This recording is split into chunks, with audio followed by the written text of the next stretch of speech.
Hi, welcome back to this installment of the iQuilt, the Hope Quilt.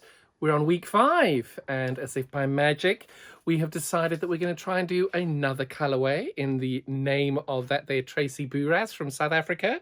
We've got the green and gold, but we've decided to do it with a darker background. But I've also then stuck to our red, white, and blue. If you're going to do it scrappy, that's absolutely fine. I would suggest that you do all of these in a scrappy color with the same background, these in the same color all the way, because they do create a secondary pattern. And I've been asked multiple times, what size are the blocks? Sorry, pattern didn't include it. 10.5 inches. All right, let me show you how this works.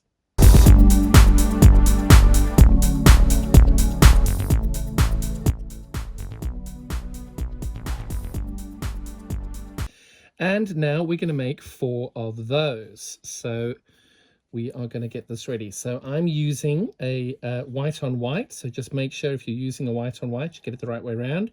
And these are really, really simple. You're just quite simply sewing 1/4 inch down the seam on the side. Because it's got the bias, you'll see that I'm not touching the fabric. I'm just gently guiding it through and letting the sewing machine do the work. We're going to make 4 of these half square triangles, and then we're going to get a little bit fiddly. Now, half square triangles, these end at 3 inches. So the great thing with that is that you can square everything up.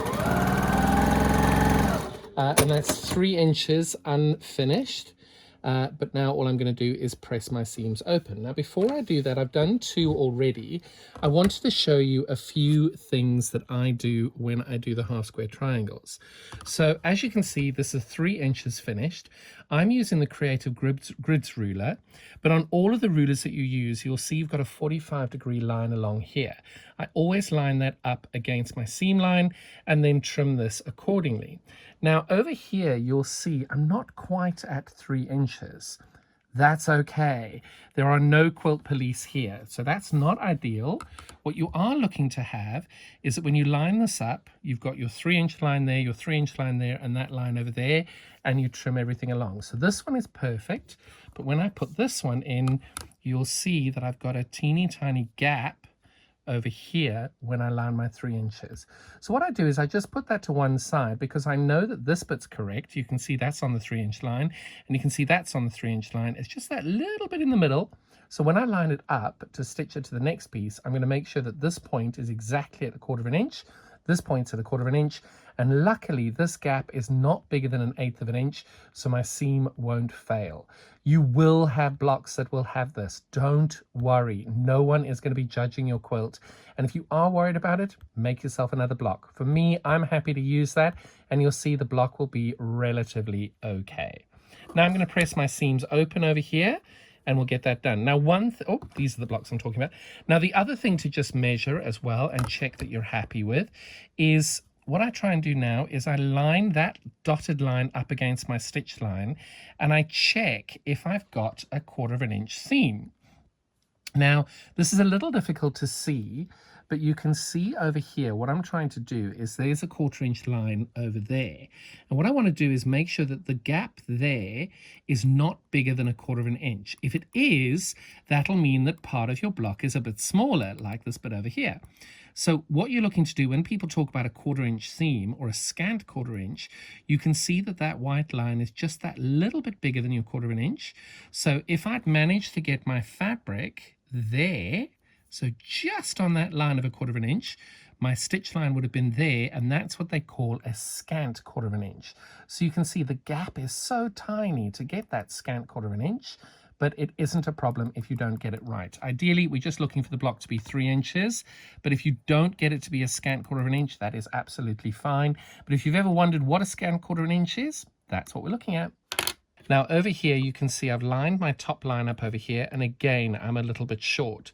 Now because that's short, when I rotate this over, I'm expecting this to be greater than 1/4 inch, and it is. So you can see that is why when I line this up, my seam is a little bit shy of the 3 inches over here, and that's okay. We're all friends here. We're here to have fun.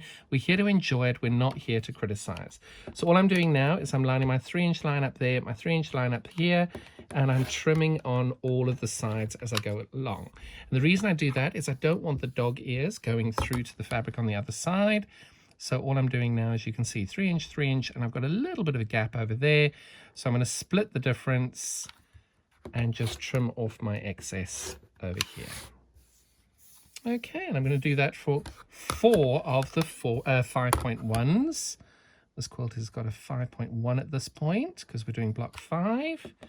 And then this one is a teeny tiny bit smaller, but it's okay. No one's going to mind. Worst thing that's going to happen is I might miss a point. And I'm okay with that. If you're not, just remake your block and you can be happy with that. Okay, so per the picture, I'm going to line all 4 of these up on top of each other, and I'm going to line them there. Now, 5.2 is going to look like that. I've got to make sure that my fabric is the right way around, and I'm going to line these up, so I'm going to have a piece that looks like that. But I'm only making 3 of them, and it's important at this point to take one away. Now, when you're putting your half square triangles to a square, what you need to do is, you've always got your triangle, your point at the top there will always line up to the corner that you're sewing. So when I do that, you'll see I line my fabric up there, and I line my fabric up here, and I'm stitching along this line. What I would suggest you do is double check. Take a look here, take a look at the picture over there for 5.2. So that's where we're making there. Make sure that you've got it in the right direction, and then you're sewing along that line. And we're making 3 of these.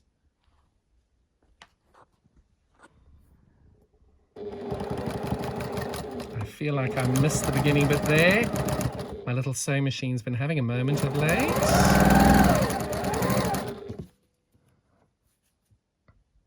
So like with that first one, I'm lining this corner bit up here with the corner over here.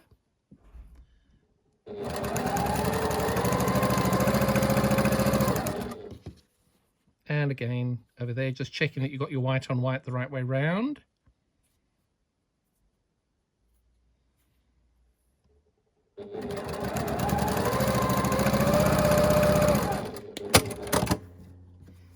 Okay. And we go and I'm pressing my seams open. Right, so we've now got 3 of 5.2, and we're now going to have 2 of 5.3, which are going to look like that. And one of those will be spared. So we're going to do exactly the same here. Now remember how we lined up that edge over here? We're going to do the same with this bottom bit over here. We're going to line that up over here, and we've got a 1/4 inch hanging off that side. Okay, and away we go.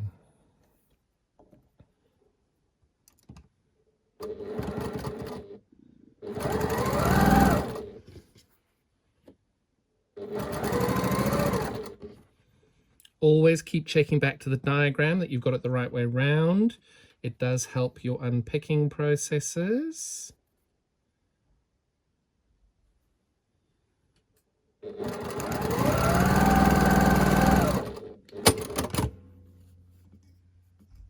So we should have 2 pieces that look like that. And again, I'm going to press my seams open. So now we've got 5.1, we've got 1 of them, 5.2, we've got 1 of them, and we've got 2 5.3s. Now according to the pattern, you're going to take 5.1 and you're going to put a triangle onto the side of it, just like that. So just like with 5.3, we're going to line the corners up there and just sew a line down that edge over there.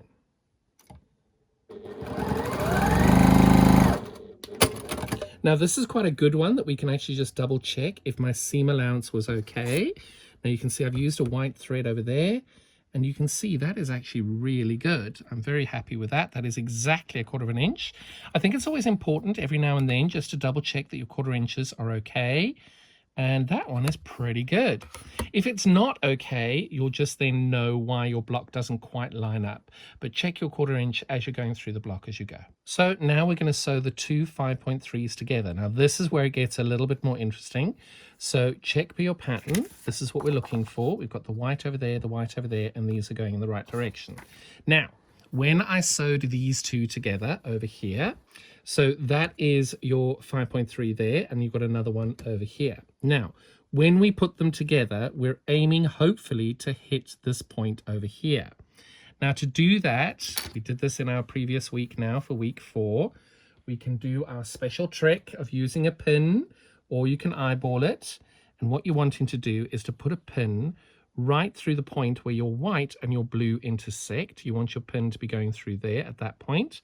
And then when I come to do it over here, you're going to hit that. Oh, check I've got this right way around. And I didn't. I almost did that the wrong way around then.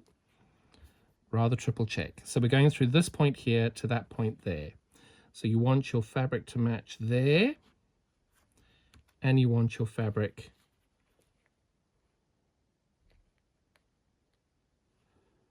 to match over there. And it's that exact point where your blue and your white fabric intersect. You can see just there. It's exactly at the point that it intersects. And when we do get that right, woohoo! And if we don't get it right, woohoo! You've still made a quilt. You're still a lovely quilter. You're still an amazing human being. You don't have to worry if you don't get it right. Now that I've lined that perfectly, like I showed you in episode 4, we hold those nice and tight. You can torch your hands as best you can. You move your pin and you stab it down. Now we're going to pray and hope we get it right. And if we don't, it doesn't matter. You're still a fabulous quilter. You're still a fabulous human being. You just may have missed a point. Now, with this, I leave the pin in for as long as I dare. And I line this up on this side over there. And because the foot has taken the stitch in there, we're now going to hope that we got it. And it's at this point we hope we haven't sewn it upside down. Oh, almost got it, but it was just a little bit out. But I'm okay with that. That looks quite fine for me. I'm very happy. If you're not, unpick from there to there and just move it around. But that's a millimeter out. I'm more than happy with that. I'm pressing my seams open as I go. You'll see over here, I press them open. I'm going to do that right now. So now we're going to put 5.4 onto 5.5 over here, onto the top over here. And we're going to make it look like that. So that is, when we look at our finished block, that is this bit, and this bit. So those are your two 5.3s. We're now sewing that onto the top over here. Just like before, we're going to try and catch this point in the middle. I'm going to try and eyeball it this time. You use your pins or whatever method you find best works for you. I'm going to try it with hope and luck. And if it comes right, yay. If it doesn't, I'm okay with that. And if you're not, by all means, unpick until you're happy.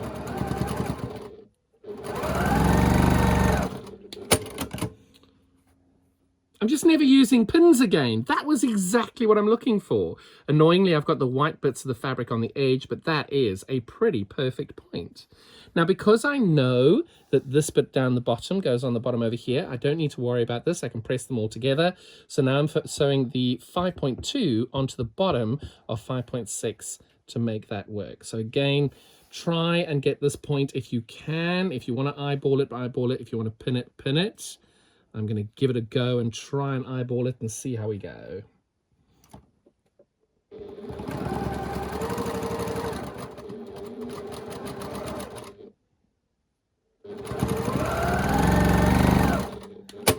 Did I get it? Did I get it? Did I? Ah, almost. Not too bad there. Very, very close.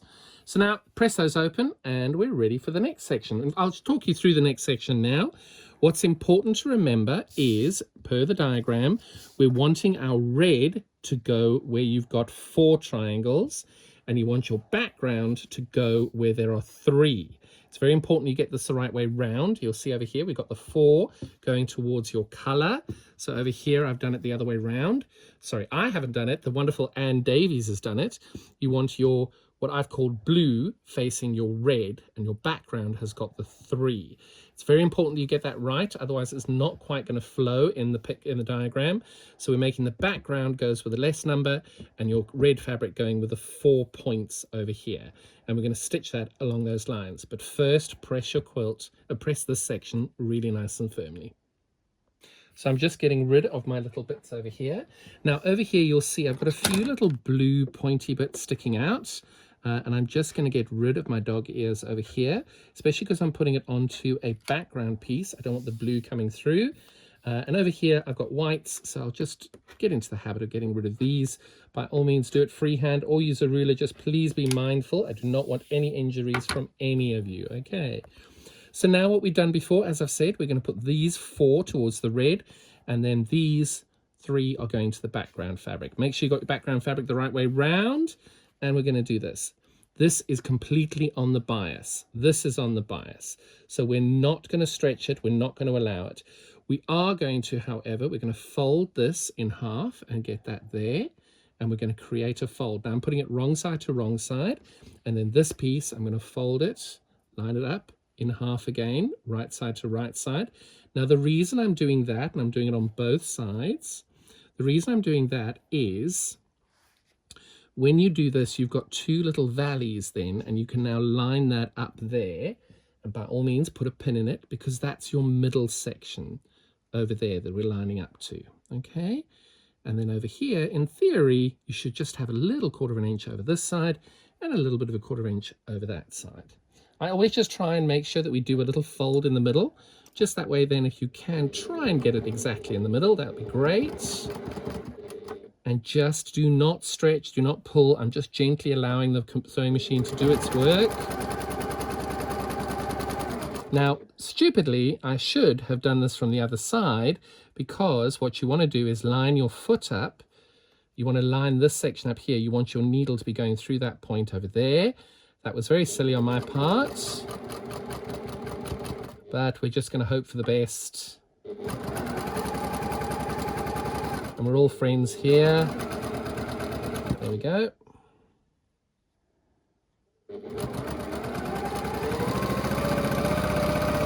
Now, of this, if I get 2 out of 3, I'm going to be very happy.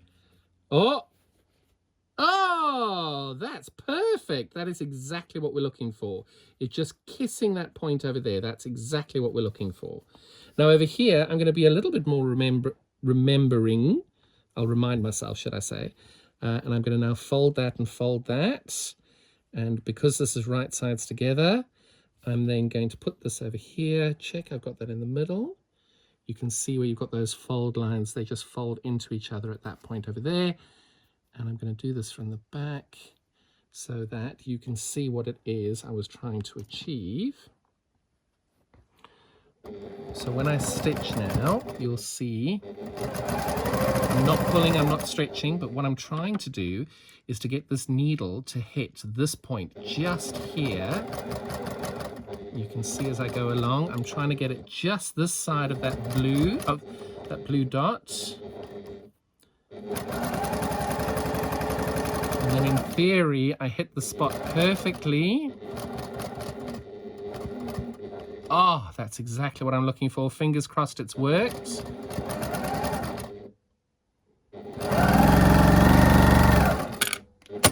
Okay, we're going to hold our breath, hold our breath.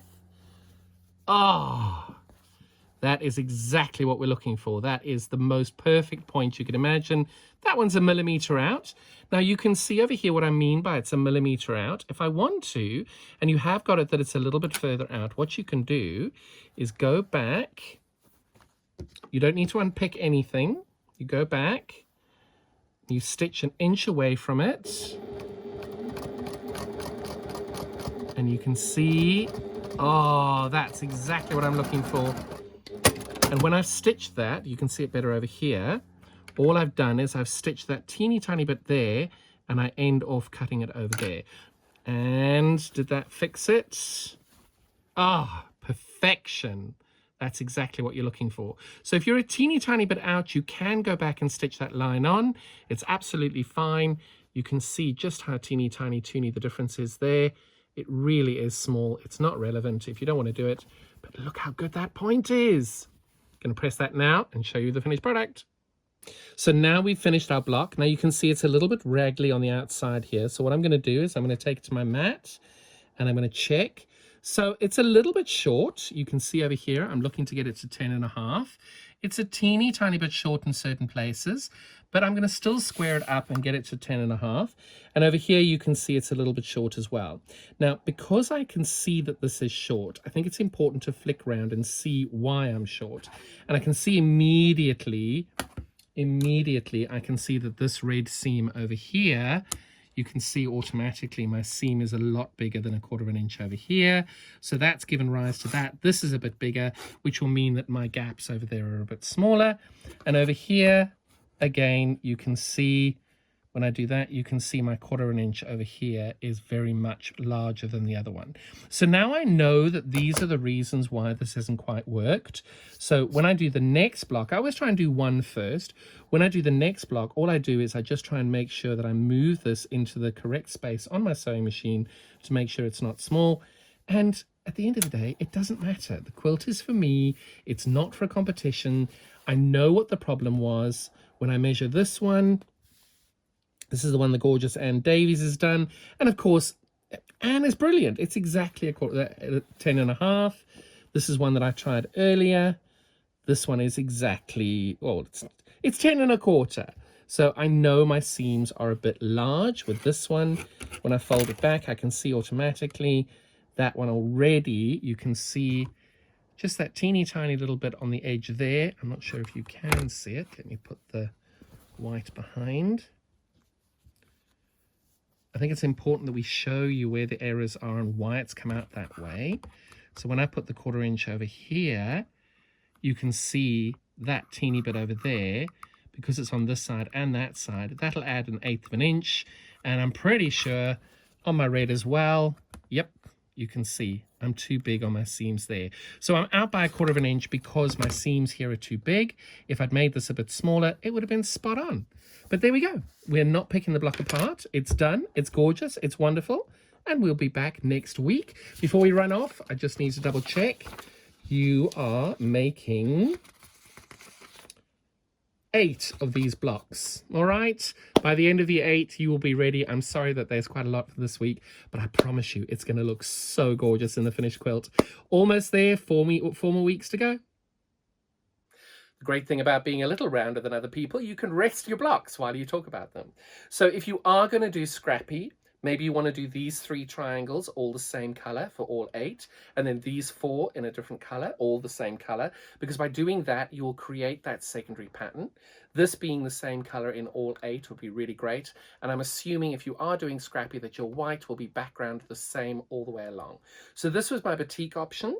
From Alison Glass. This is now my Adidas Attar. So again, if you wanted to do these in different colors, perhaps you want to do that one and then that one in a different color, but they will create a secondary pattern. So I strongly advise that you keep at least these 4 together, these 3 the same, and then this the same, keeping your background the same.